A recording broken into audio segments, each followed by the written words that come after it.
De retour donc sur la libre antenne après cet intermède musical, intermède voilà avec Dieudonné à l'époque, petit souvenir. Je reprends le fil de la discussion, il y a eu pas mal de réactions. Vous dites oui l'interview, bon il y a eu un empêchement en même temps, on peut pas, voilà il a un emploi du temps aussi chargé en ce moment, Albert Ali, il fait des allers-retours. Là, il n'était pas sur Paris, il devait revenir plus tôt, et effectivement, ça s'est goupillé de façon à ce qu'effectivement, il ait eu du retard, et il n'a pas pu assister à l'émission, donc on a dû faire cette interview téléphonique. Maintenant, vous pouvez appeler, voilà, hein, le standard est ouvert pour parler du même sujet, c'est-à-dire islam et nation, le patriote musulman, voilà, vous êtes plein de musulmans ou même pas musulmans, mais vous avez une idée sur la question, vous pouvez appeler, on attend avec plaisir vos appels.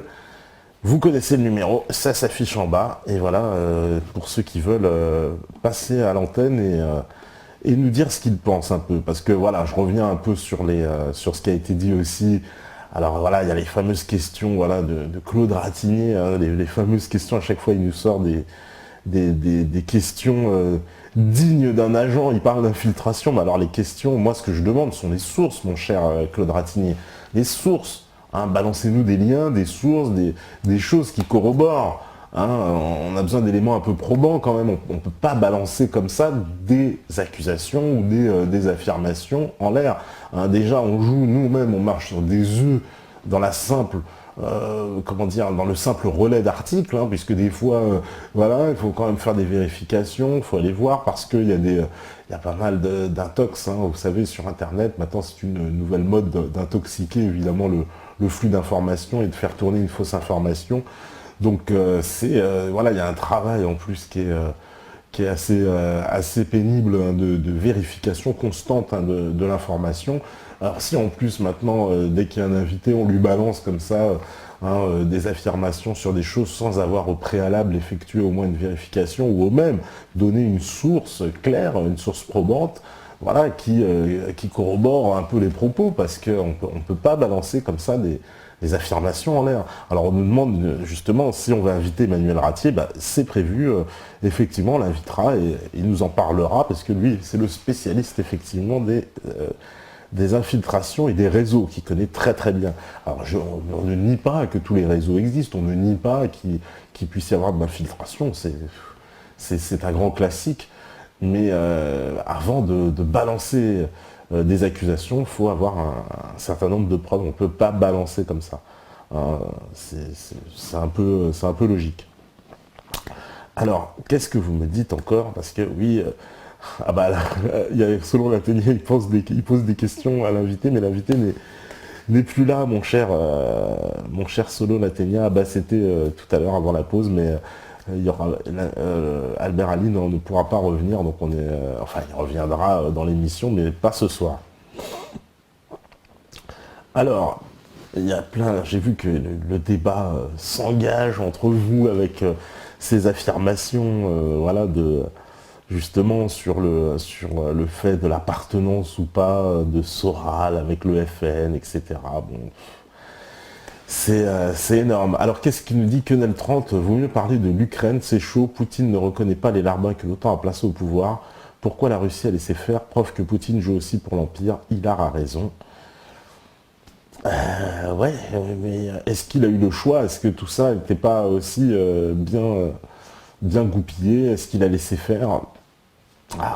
L'histoire nous le dira, oui, c'est vrai Pierre Hilard, lui, doute de la sincérité de Poutine et de certaines autorités, en tout cas, l'Iran, en tout cas de Rouhani, a tourné le dos, on va dire, à une certaine forme de résistance politique. En tout cas, l'Iran a renoncé à son destin de devenir une puissance politique. La Russie, pourquoi a-t-elle laissé faire? C'est vrai qu'on peut se poser la question, pourquoi il n'y a pas eu plus on va dire, d'entrain, hein, de la part de Vladimir Poutine. C'est vrai, en comparaison de l'affaire de Syrie, où il a joué de tout son poids, si j'ose dire, sur la scène internationale, hein, sur l'affaire de Géorgie aussi, on s'en rappelle. Il a à chaque fois été, on va dire, l'homme du match. Et sur l'Ukraine, on l'a senti effectivement laisser un peu partir un peu les choses et voilà, jusqu'à arriver à cette situation, où, effectivement, le changement de gouvernement et puis cette Timoshenko qui risque de revenir au pouvoir. On sait que c'est une agent américain, hein, voilà, elle avait déjà été au pouvoir, comme quoi on ne s'en refait pas. Mais pourquoi pas, oui, moi je veux bien aussi parler de l'Ukraine, mais c'est pour rester un peu dans le thème. Voilà, par exemple, il y a Yasmine qui me dit Topa, le problème, c'est que je me sens française avant d'être musulmane. Est-ce un souci, justement? C'est quand même le grand problème de ma vie. Dois-je privilégier mes origines ou le pays dans lequel je suis né et je vis? Voilà, c'est le problème du déracisement, le problème des repères. Et voilà, comme Yasmine, tu me dis, je me sens française avant d'être musulmane. Je pense qu'après, c'est à chacun de faire, de mettre justement le sens communautaire là où il doit être. Moi, ma pensée, c'est que la communauté nationale, effectivement, se place au-dessus, dans la mesure où dans la communauté nationale, il y a de tout, y compris donc des musulmans, des catholiques, des chrétiens, tout ce que vous voulez, des athées, etc. C'est la seule communauté où tout le monde peut se fondre. Après, les autres communautés ont toutes une spécificité, si je puis dire. Qu'est-ce qu'on m'a dit? Alors, M. Albert Ali parle d'œcuménisme pour l'islam, pour une union de force, c'est-à-dire une tendance idéale à vouloir l'union entre toutes les personnes professant des idéologies différentes. N'est-ce pas faire le jeu d'un gouvernement mondial et de sa religion? Moi, je pense qu'il en appelle plus à des points de convergence vers, de toute façon, ce qu'il appelle l'universalisme musulman. On peut aussi le transposer sur un universalisme chrétien. Et finalement, est-ce qu'on ne pourrait pas parler justement d'un universalisme religieux, puisqu'on retrouve le fondement de cet universalisme dans toutes les religions révélées, si j'ose dire.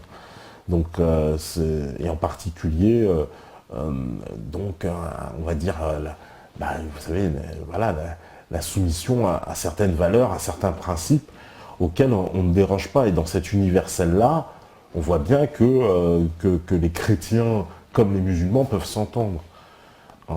Ils peuvent s'entendre parce que sur les grands principes et les grandes valeurs, ils pensent les mêmes choses. Ils sont très, très, très en phase. Beaucoup plus, en fait, qu'on voudrait nous faire croire. Et d'ailleurs, c'est pour ça qu'aujourd'hui, on les taxe, que quand vous êtes catholique, vous êtes taxé d'intégrisme, quand vous êtes musulman, vous êtes un extrémiste. Et lorsque des musulmans et des catholiques défilent ensemble pour une cause, on parle d'union des extrémismes, d'union des intégrismes. On ne peut pas y voir justement la convergence et plutôt la tolérance, et plutôt l'acceptation de l'un et l'autre. Vous voyez, c'est quand même assez incroyable. Dans ce monde inversé, lorsqu'il y a des bugs de la matrice, puisque ça c'est un bug de la matrice, hein, le fait qu'un musulman défile là avec un catholique à ses côtés pour défendre une cause commune, c'est un bug. À la base, c'est pas fait. La matrice, dans la matrice, il y a les musulmans, les chrétiens qui se... Vous savez, c'est choc des civilisations. Ça, c'est le jeu de la matrice. Donc dans le jeu de la matrice, là, il y a un bug de logiciel, forcément, qui vient de là. Alors on essaye de jeter, vous savez, tout un tas de fumier là-dessus, en disant tout ça, de toute façon, c'est des horribles extrémistes qui se mettent tous ensemble. Voilà, mais pour qui s'intéresse et va creuser, vous allez voir la tête des extrémistes d'un côté et de l'autre, vous allez voir, c'est Albert Ali, ou voilà, Escada, les têtes des extrémistes. Il faut quand même un peu remettre les choses en place. Alors, je crois, alors c'est Faye qui nous dit, je crois qu'être français, c'est une question de race ou de religion, mais d'esprit. Voilà, oui, ne soit pas en fait, hein, il manque le... Oui, voilà. Oui, c'est français, de toute façon, vu que la France est une construction politique, oui, français, c'est un esprit, c'est une culture. Moi non plus, je n'assimile pas une race, même si je sais qu'il existe une souche. C'est vrai, il a parlé d'une souche. Il y a une souche française, c'est-à-dire, il y a une base. Mais cette base, c'est comme, vous savez, finalement, peut-être la nation, c'est comme un jardin. Donc, il y a tout un tas de plantes aussi qui viennent se greffer, ce machin. On a besoin de tout. une symbiose, vous voyez, c'est un univers en soi qui s'auto-alimente, s'autorégule et avec une diversité. Mais il y a bien une souche commune. Et puis tout vient se greffer, se fondre dans cette souche commune. Et la France, elle a cette capacité, puisque même la France, dans son origine, on va reprendre un point, par exemple, sur un point précis, justement de l'histoire de France, qui est la colonisation. Dans la colonisation française, elle avait une spécificité que aucune autre colonisation ne se préoccupait, c'était d'assimiler les Africains à la nation française. D'où d'ailleurs, là aujourd'hui, ne nous l'aurons pas, d'ailleurs vous les Africains qui nous regardez, je sais que vous êtes nombreux aussi, l'implantation de la langue française puissamment ancrée dans tous les pays d'Afrique francophone. Pourquoi il y a eu cette implantation comme ça du français de cette façon? Parce que le projet français, dans le projet colonial, consistait à se dire aujourd'hui ils ne sont pas français mais on va en faire des français. Donc il y a eu ce qui n'était absolument pas une préoccupation par exemple du côté britannique. Vous savez que chez les Britanniques on a plutôt respecté même les sociétés traditionnelles en place en s'appuyant sur les chefferies locales, sur les rois locaux. Partout il y avait encore quelques pouvoirs établis, on s'est appuyé sur ces pouvoirs-là pour mener une colonisation qui de toute façon se résumait à l'exploitation, au commerce, etc. Mais à aucun moment les Britanniques n'ont voulu que les Kenyans entrèrent dans le grand empire britannique en tant que britannique, certainement pas en tant que sujet britannique, sujet de seconde classe, de troisième classe, même si j'ose dire, d'accord, mais certainement pas en tant que... Il n'allait pas être à anoblir un roi de Tanzanie ou un prince du Swaziland, jamais de la vie. Donc il ne s'agissait pas de ça du tout chez les Britanniques. En revanche, côté français, et ça c'est le principe républicain, puis aussi les racines profondes de la France, puis vous savez, les racines aussi chrétiennes malgré tout. Je sais qu'on veut les effacer, on veut nous faire dire ah non, la France ne réagit jamais avec son histoire chrétienne, ça y est, c'est terminé depuis 200 ans, on nous dit la chrétienté elle a disparu depuis la Révolution française, c'est terminé tout ça. Et c'est faux, il y a une façon, autant comme un individu, il est imprégné par sa propre histoire individuelle, ses racines familiales, sa culture, on démultiplie ça à l'échelle d'une nation, et de la même façon, la France, dans son ensemble, il y a dans la culture française imprégné cette culture catholique, y compris chez les athées, etc., avec certains réflexes, certaines choses qui nous choquent, certaines choses pour lesquelles on a envie de s'investir et qui sont profondément des valeurs héritées de ces racines, on va dire, catholiques et chrétiennes de la France. Et donc du côté français, on essayait de faire de ces Africains des Français, ce qui n'était absolument pas, je vous dis, la préoccupation des autres colonisateurs. Donc ça, c'est une spécificité de la France, ce système où on cherche à assimiler, puisque c'était le terme utilisé d'ailleurs, c'est pour ça que peut-être ce terme il choque encore aujourd'hui, c'est le terme de l'assimilation, mais c'était le terme qui était utilisé par les colonisateurs pour parler des populations d'indigènes qu'on prétendait assimiler à la nation française sur une période qui n'était pas évidemment définie dans le temps. On peut estimer qu'en quelques années, ça aurait été peut-être possible, je ne sais pas. C'est ce qu'on pensait, en tout cas, les colonisateurs à l'époque. Alors, vous me dites, une fois j'ai dit ici, Tepa doit s'en rappeler que si j'étais obligé de choisir entre mes deux nationalités, je choisirais la française. Un métanote qui est présent sur le chat ce soir et dont je tairai le nom par courtoisie m'a répondu, je cite, « Toi tu dis manger du porc comme si c'était aussi honteux qu'être pédophile, par exemple. » Et là je me suis dit, c'est pas gagné. C'est Jacques qui dit ça. Oui, c'est vrai, la réaction, je me rappelle très bien effectivement que tu avais dit ça, Jacques. Je sais que c'est difficile, c'est vrai. C'est pas gagné dans les deux sens. C'est pas gagné parce qu'il y a encore peut-être dans justement le principe des communautés qui s'est installé. Hein, d'ailleurs, c'est toi-même qui le rappelait qu'il y a un moment donné, il y a eu un basculement, hein, même au niveau de l'islam en France. L'islam n'a jamais été un problème. Moi aussi, je me rappelle, c'était pas un problème. On ne parlait pas de l'islam en France. C'était pas un problème. Et puis, c'est devenu un problème. Et alors, à partir des années 90, effectivement, on a commencé à de plus en plus en parler, en posant un problème. Alors, on a parlé de ces gens qui sont arrivés, effectivement, avec des nouvelles prêches, des nouveaux discours, etc., de nouvelles intentions. Et à partir, alors là, de 2001, ça a été le déclenchement absolu, le haro sur l'islam et sur le monde musulman en général. On a commencé à diaboliser les musulmans, commencé à parler d'un problème de l'islam en France. On a eu droit, je ne sais combien de couves, de l'Express, du Point, etc. Et j'en passe. Ça, on vous dit, ah, l'islam en France, puis on vous montre un mec avec une Kalachnikov. Juste, voilà, c'était pas pour faire peur aux gens, bah non, certainement pas. Puis c'est pas une association terrorisme islam, pas du tout, non, ils essaient de refléter une forme d'objectivité, hein, donc vous savez très bien. Mais voilà, on a eu donc droit à tout cette propagande, cette vision des choses qui a été remuée dans tous les sens, qu'on nous a expliqué. Hein, les musulmans, ils cherchent à s'installer en France, à installer la charia, à déstabiliser la France. Et puis, qu'est-ce qu'on a vu? On a vu Chaloumi à la télé, hein, voilà, hein, on a vu David Boubaker. C'est-à-dire que finalement, les prétendus représentants de la communauté musulmane française, ils ne sont pas très dangereux. Hein. C'est pas Nabila ou Jamel Debbouze qui vont renverser le système. On l'avait bien compris. Donc, finalement, le système, c'est évidemment, il se garde bien de mettre certaines personnes en avant.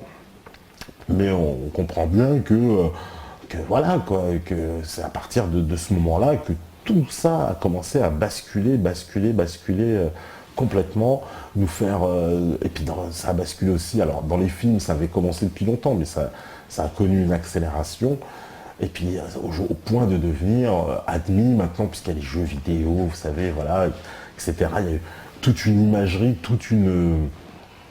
presque une espèce de storytelling, hein, ça c'est le mot qui est utilisé, qui est né autour donc de cette fantasmagorie du musulman terroriste qui est en train de comploter contre les pays occidentaux, ou alors d'un lobby musulman qui chercherait à imposer la charia et à imposer son modèle sur l'Occident. Ça, c'est la façon dont on nous a présenté les choses. Et évidemment, ça a parcouru les esprits, et puis jusqu'à, évidemment, notre époque, où on connaît un revers, on va dire, il y a un autre bug de la matrice, c'est que toute la génération qui était cette génération qui vient véritablement de l'antiracisme et de la gauche. Donc c'était une génération complètement gauchisante, mais de l'ancien parti socialiste, enfin ce qu'il en restait, et qui a fait naître cette idéologie antiraciste, d'apologie des banlieues, presque de victimisation perpétuelle, j'ai envie de dire, des banlieues, avec toujours le côté oh, les pauvres, etc., etc. Bon, toute cette idéologie est devenue majoritaire, elle s'est imposée, puis maintenant on se retrouve confronté à toute une partie des gens qui ont porté cette idéologie et qui en sont sortis et qui, au contraire, maintenant la conspuent, la dénoncent. Et ça devient très embêtant pour les autorités en place, parce que ça aussi c'est un bug de la matrice, parce que ces gens qui aujourd'hui se font les pourfendeurs de toute cette... de toute cette, on va dire, cette idéologie antiraciste, ce sont des descendants d'immigrés eux-mêmes. Donc des gens qui, a priori, sont concernés au premier chef par cette problématique de l'antiracisme, et puisque c'est eux qui l'ont porté en plus pendant des années. Et maintenant, ils s'en séparent, et ils la dénoncent comme une imposture de base. Imposture qui elle-même est la cause même, peut-être même bien aussi du racisme et des tensions communautaires qui subsistent en France.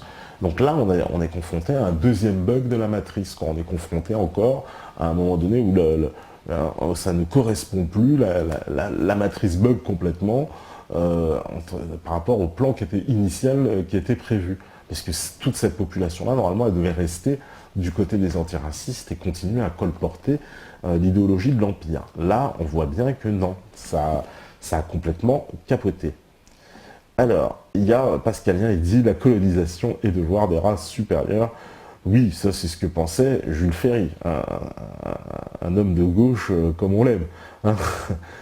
Alors, il y a Victor Dumdum, il dit sur l'Ukraine et la Russie, je pense qu'il faut soutenir Poutine pour ses positions à l'international Syrie, mais que l'on ne doit pas le prendre pour modèle au niveau national. Il est immigrationniste, capitaliste, met en prison les nationalistes dissidents russes.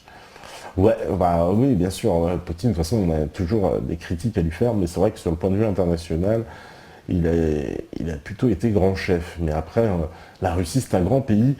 Je me demande à quel point un pays de cette taille peut être démocratique et de quelle façon on peut organiser un pays dans une démocratie quand on est aussi vaste et aussi nombreux. Ça, c'est une question aussi qui mérite quand même une grande réponse. Alors, qu'est-ce que vous me dites encore? Poutine est pro-sioniste, mais a toujours soutenu le traditionnalisme des religions et des valeurs. Oui, il a toujours soutenu quand même aussi une forme d'attachement au respect du droit international. En tout cas, c'est ce qui a été, comment dire, toujours ce qui a été le sens de son action, en tout cas l'espèce de colonne vertébrale, hein, le principe sur lequel il a fondé, on va dire, la politique étrangère russe, d'attachement à cette souveraineté des nations et au respect du droit international, ce qui est évidemment le contraire de l'OTAN en face, qui elle ne fait que s'asseoir sur le droit international. Je veux dire, le droit international, hein, si j'ose pas te dire, il se torche avec tous les matins. Je veux dire, l'OTAN n'a que faire du droit international, elle le bafoue allègrement. On se sert d'une disposition comme en Libye, où il est à peine marqué de faire une zone d'exclusion aérienne pour détruire tout un pays. Voilà la conception du droit international par l'OTAN, ou alors comme en Côte d'Ivoire, où c'est un représentant de l'ONU qui outrepasse toutes les institutions nationales et se permet de déclarer un candidat vainqueur d'une élection, alors même que l'institution suprême du pays, à savoir le Conseil constitutionnel, a désigné un autre président. Qu'on nous explique en quoi le droit onusien, là, donc, est supérieur donc, au droit ivoirien, et donc les Ivoiriens ne sont pas, les institutions ivoiriennes ne sont pas en mesure donc d'établir la constitutionnalité d'une élection sans en référer à un représentant de l'ONU. Vous voyez, ça c'est le nouvel ordre mondial même, si j'ose dire. C'est voilà comment le monde aujourd'hui est dirigé, avec une espèce de caste comme ça qui décide. Et peut-être que Poutine, à un moment donné, on l'a vu comme le représentant d'un homme qui se levait un peu contre ce système et contre cette caste. Après qu'il en fasse partie, comme le prétend Pierre Hillard, eh ben, c'est quelque chose que l'histoire nous démontrera certainement avec le temps. Nous serons des témoins de cette histoire. Alors, qu'est-ce que vous me dites encore? Moi, j'ai un souci avec les guerriers du net néo-nationalistes talanois. Pendant des années, ils ont méprisé les musulmans parce qu'ils les considéraient comme arriérés, trop proches de la tradition, alors qu'eux-mêmes se considéraient au top de la modernité, parce que super américains, maintenant que c'est la crise, voilà, qu'il n'y a plus d'argent pour consommer de la merde, ils se découvrent super patriotes et font la gueule, ils s'en prennent aux musulmans parce que leur goût, ils sont pas assez français, alors qu'en vrai c'est juste le fait de devenir pauvre qui les emmerde et ils cherchent des coupables. Voilà, c'est Pipo qui nous dit ça. C'est une analyse, écoute, c'est ton analyse. Je pense qu'il y a eu aussi un basculement dans les esprits. Je ne sais pas si c'est juste la crise économique, mais c'est aussi le phénomène d'Internet en soi qui a ramené une information sur des sujets pour lesquels jusqu'à présent on était très démunis et très sous-informés. Donc ça ne nous permettait pas d'être suffisamment fort et armé en comparaison de certaines personnes en face desquelles voilà, ils avaient des arguments qu'on ne pouvait pas combattre, alors qu'en vérité il y avait de matière à faire. Alors je crois qu'on a un auditeur avec nous. C'est Alasso. D'accord, c'est Alasso. Allô, Alasso.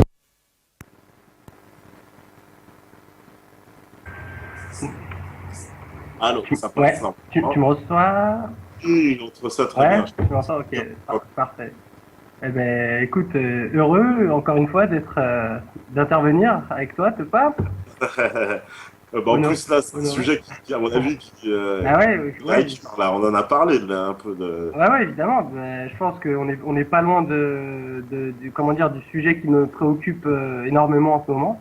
Ouais, tout à fait, ouais. Bah, juste au passage, je passe un grand salut à tout le monde et à tous les timides qui n'ont pas voulu appeler ce soir. Hein, ils se reconnaîtront. Voilà. Donc, bah, en Ils fait, hésitent, ils ont ouais, peur. Ouais. ouais, je sais pas, ils ont peur d'appeler. Enfin, bon. Moi, j'aimerais juste revenir avec toi, Topas, si tu veux bien, sur l'intervention d'Albert Ali. Parce que je pense que ça pourrait être utile pour rappeler ou clarifier certaines de ses positions sur enfin, les grandes lignes, les sujets, enfin, particulièrement ceux qui m'intéressent moi. Il y a d'autres personnes qui sont intéressées peut-être par d'autres problématiques, mais moi, en gros, ce que j'ai retenu de ce qu'il a dit, c'est que lui, comment dire, il préconisait pour les jeunes issus des quartiers, issus de l'immigration, etc., la masse, en gros, musulmane, même, je vais pas employer le mot de communauté, parce qu'on en a déjà parlé, mais disons que la masse musulmane de France, il leur préconisait en fait de se construire une culture française de haut niveau, ça c'est pour reprendre ces mots, tout en conservant des bases théologiques non négociables, d'après ce qu'il a dit. Ouais. Donc ouais, effectivement, c'est quelque chose qui se tient. Ça va un peu dans le sens de Kamel, enfin, ça va complètement dans le sens de Kamel Béchik, par exemple, la station Fils de France. Voilà. Une deuxième chose, c'est sur la question de la remigration. Apparemment, il y était pas complètement fermé, ou il avait l'air d'être plutôt ouvert sur la question, mais je sais pas si il a pris la question pour les descendants d'immigrés ou pour les immigrants d'aujourd'hui, en fait. Moi, j'ai Euh, l'impression que c'était plus pour ça les étudiants d'aujourd'hui. Ouais, voilà. Il parlait de gens qui est arrivés récemment, quoi. Tu vois, pas quelqu'un qui est là depuis 2 générations. C'est genre, le mec, il vient, il est là depuis quelques années, on lui dit, bon, bah écoute, si tu veux, tu peux repartir, en gros. Voilà, c'est ça. En gros, je pense il a répondu sur et c'est logique et c'est comment dire, c'est cohérent avec les interventions, les multiples interventions qu'il a faites à travers des vidéos, etc. Sur le comment dire le fait qu'on devrait être aujourd'hui opposé à l'immigration de masse, logiquement, qui aujourd'hui n'est pas raisonnable quoi en France. Mais j'ai l'impression que vraiment sur la question de la remigration, voilà, il s'est focalisé sur les immigrants d'aujourd'hui, des quelques dernières années, quoi, et pas forcément sur celles que je peux concevoir dans les idées de Kémy Séba, notamment par exemple, qui va concerner plus de générations, enfin plus de personnes que ça en fait, hein, vraiment les deuxième génération, troisième génération d'immigrés et pas les derniers arrivants.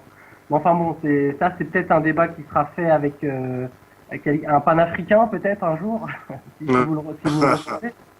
Y a aussi une autre question à laquelle il a répondu, c'est sur les dommages, comment dire, et les dommages sur l'identité culturelle des descendants d'immigrés qui sont liés au déracinement ou plutôt à l'assimilation ou à l'intégration en France.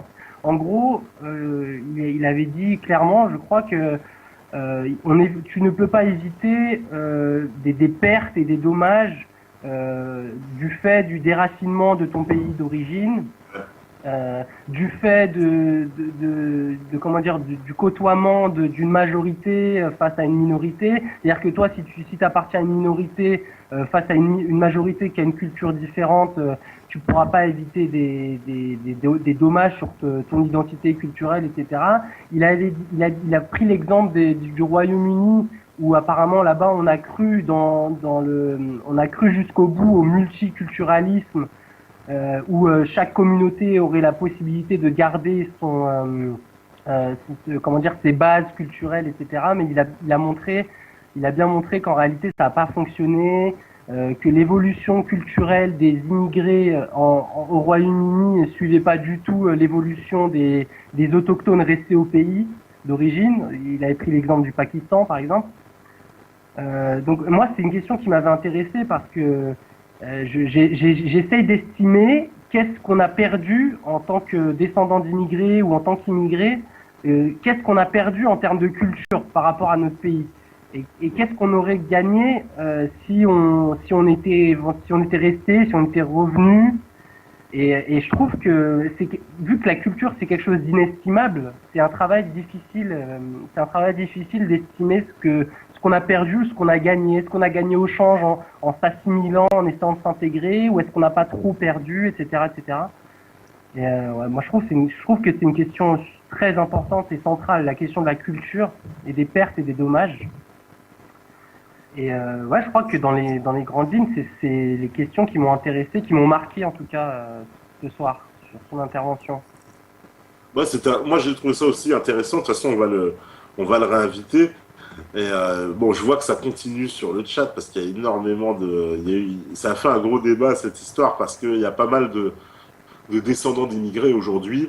Et il y a un débat qui s'engage pour savoir est-ce que cette immigration, faut l'arrêter ou pas finalement. Ça, c'est vraiment quelque chose qui ressort. Là, l'immigration d'aujourd'hui. Oui. Bah ouais, là, je crois que s'il y a une chose sur laquelle pratiquement toute la dissidence est d'accord, c'est l'arrêt de l'immigration massive. Hein. Enfin, je sais pas si t'es d'accord là-dessus, mais autant pour les pauvres morts de Lampedusa que pour le bien économique de l'Europe. Hein. Enfin, pour les deux camps, si j'ose dire, c'est primordial qu'on arrête l'immigration massive. Hein. Mais bon, en tout cas, j'ai pas l'impression d'être un marginal en disant ça, quoi.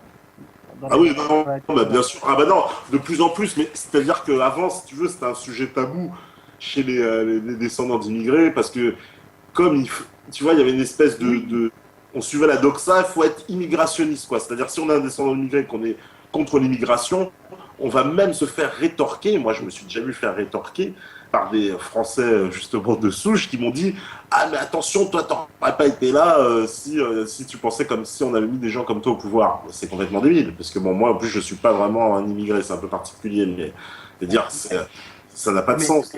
Mais tu pouvais pas te dire mieux. Par exemple, tu prends les parents des personnes comme moi qui sont descendants d'immigrés, et tu vas essayer de leur expliquer qu'effectivement, aujourd'hui, l'immigration massive, ça peut être un danger.